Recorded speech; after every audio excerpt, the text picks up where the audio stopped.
Selamat pagi, salam sejahtera buat kita semua. Sebelumnya mohon izin kepada Bapak dosen pengampu mata kuliah sistem linear. Di sini kami dari kelompok satu ingin mempresentasikan tugas akhir berupa proyek penggabungan dari dua buah sinyal sinusoid yang dikombinasikan untuk menghasilkan sinyal konvolusi, kemudian konversi menjadi sinyal digital dan difilter dengan low pass dan high pass.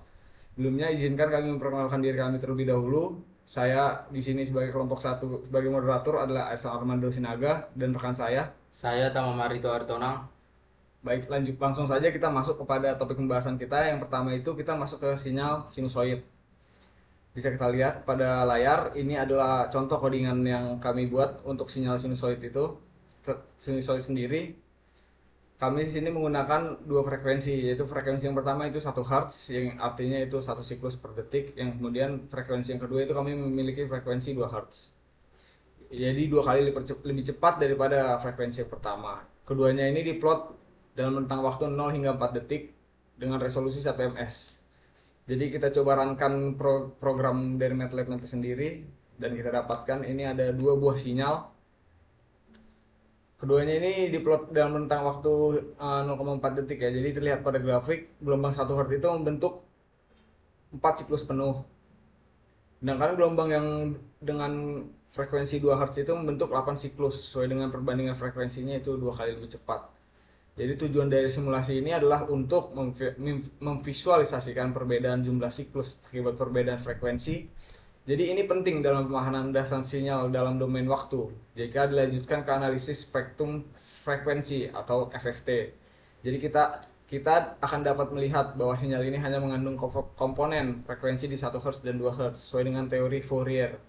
Jadi sekian penjelasan dari saya tentang sinyal sinusoidal. Selanjutnya akan dilanjutkan oleh rekan saya. Silakan.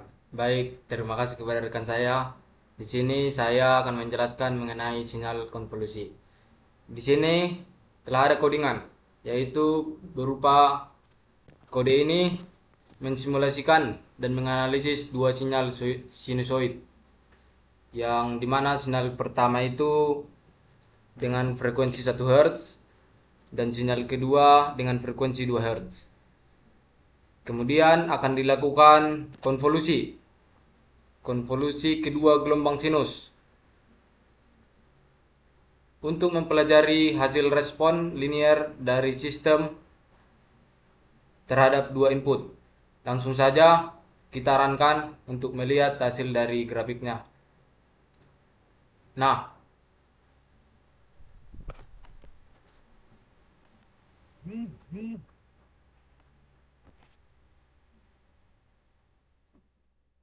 nah, di sini di mana di sini pada grafik waktu ada tiga plot, yaitu plot 1, plot 2 dan plot 3. Di mana plot 1 dan plot 2 ini menampilkan gelombang sinus murni, yaitu dengan frekuensi 1 Hz dan 2 Hz seperti yang dijelaskan oleh rekan saya sebelumnya pada gelombang sinusoidal. Kemudian pada plot 3 ini merupakan hasil konvolusi yang menunjukkan sinyal baru yang kompleks. Hasil kombinasi kedua sinyal gelombang sinus 1 Hz dan 2 Hz. Baru kita dapat menganalisis frekuensi. Di sini kita melihat spektrum menggunakan fast Fourier transform atau yang sering dikenal dengan singkatannya FFT untuk melihat isi frekuensi dari sinyal hasil konvolusi. Kemudian puncak amplitudo terbesar berada di sekitar 1,25 Hz yang merupakan hasil dari gabungan dua sinyal 1 Hz dan 2 Hz. Kemudian komponen frekuensi maksimum terdeteksi 99,75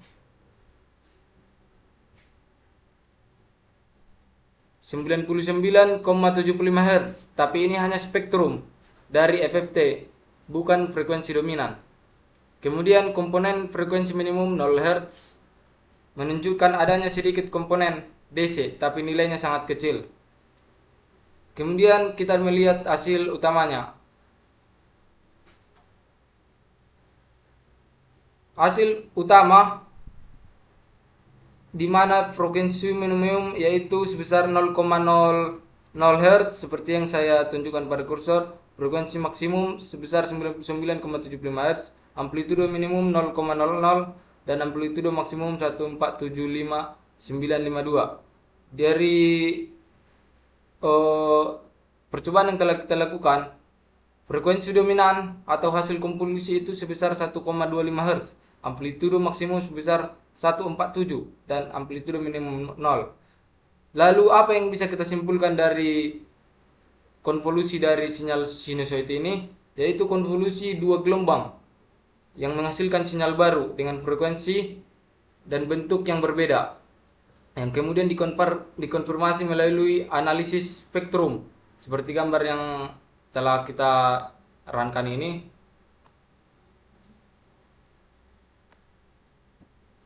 Ini menunjukkan bagaimana sistem linear waktu invarian merespon dua sinyal masuk. Baik, sekian penjelasan saya mengenai sinyal konvolusi, akan dilanjutkan oleh rekan saya. Ya, jadi saya akan melanjutkan apa yang dilakukan oleh rekan saya tadi. Jadi kita akan merubah dari konvolusi dari sinyal sinusoid ini menjadi sinyal digital. Kita masih menggunakan frekuensi yang sama, yaitu 1 dan 2 Hz. Jadi kita lakukan run dulu program dari MATLAB-nya. Ya, kita dapatkan ada 4 plot di sini. Plot pertama dan kedua itu masih sama dengan yang penjelasan kami sebelumnya. Hasil gelombang dari sinusnya di frekuensi 1 dan 2 Hz. Jadi di plot ketiga kita dapatkan dari kita hasil konvolusi dari dua gelombangnya bentuknya lebih halus karena efek gabungan dari keduanya. Dan di plot 4 kita dapatkan sinyal digital hasil kuantisasinya dari sinyal konvolusi. Jadi bentuk tangga sesuai jumlah level kuantisasinya. Selanjutnya ini ke spektrum frekuensinya. Spektrum frekuensinya ini didominasi nilai pada 0 Hz DC. Karena hasil kuantisasi menghasilkan rata-rata tinggi, frekuensi lain kecil karena sinyalnya rendah frekuensi. Jadi kita dapatkan di sini hasil analisisnya. Frekuensi minimumnya itu ada di 0 Hz, itu yaitu DC, karena DC. Jadi frekuensi maksimumnya itu kita dapatkan di 999,75 Hz. Dan amplitudo minimumnya itu di sangat kecil karena dia noise di numeric FFT-nya kecil, dan amplitudo maksimumnya itu di 32008 pada 0 Hz. Jadi kesimpulannya di sinyal penggabungan dari sinyal digital, sinyal sinusoid menjadi sinyal digital ini, yaitu konvolusi menggabungkan dua sinyal, hasilnya itu akan menjadi lebih kompleks.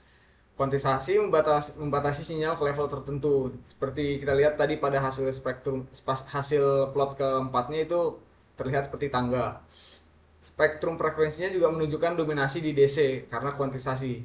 Analisis ini menggambarkan proses digitalisasi sinyal analog dan dampaknya terhadap domain dari frekuensi. Selanjutnya akan dijelaskan kembali oleh rekan saya.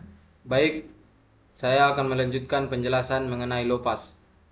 Di mana di sini telah kami buat codingan, di mana di sini kami membuat low pass filter FIR untuk mereduksi noise dan komponen frekuensi tinggi dari sinyal digital. Langsung saja kita run session untuk menghasilkan gelombang. Nah, pertama sinyal digital dianalisis menggunakan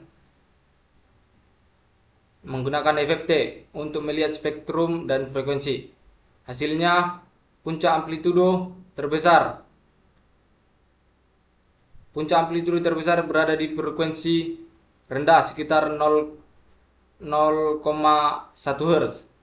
Frekuensi maksimum FFT adalah 99,75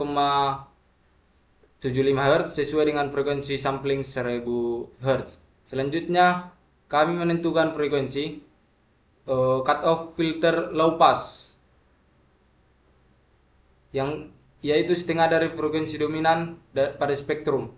Kemudian filter FIR low pass ORD 1000 didesain menggunakan window humming dan diterapkan ke sinyal menggunakan metode fill agar hasilnya tidak delay. Hasilnya bisa kita lihat pada grafik berikut ini. Oh, di mana grafik berikut adalah di domain waktu. Sinyal yang tadinya berbentuk kotak seperti sinyal digital yang telah rekan saya jelaskan berubah lebih halus setelah difilter. Grafik di bawah ini yaitu di domain frekuensi. Komponen frekuensi tinggi berhasil direduksi setelah filter diterapkan. Kesimpulannya, di mana di sini frekuensi maksimum sampai dengan frekuensi cut off low pass telah kita dapatkan. Kesimpulan dari project kali ini yaitu project pada low pass ini yaitu low pass ini efektif meredam frekuensi tinggi tanpa menggeser sinyal waktu. Baik, selanjutnya akan ada penjelasan mengenai high pass. Ya, kali ini kita sebelumnya low pass, kali ini kita melakukan filter sinyal digital tadi, high pass. Jadi menerapkan high pass filter pada sinyal digital ini untuk menghilangkan komponen frekuensi rendah termasuk DC dan membandingkan hasilnya dengan domain waktu dan frekuensi. Jadi kita masih menggunakan codingan yang sama dengan low pass sebelumnya yaitu 0,62484 Hz. Desain high pass filter pakai jendela Hamming. Jadi aplikasikan filter sinyal digital dengan filter agar hasilnya zero phase delay. Plot hasilnya itu nanti kita akan lihat setelah kita run section, akan kita lakukan run sectionnya. Kita lihat hasilnya seperti apa.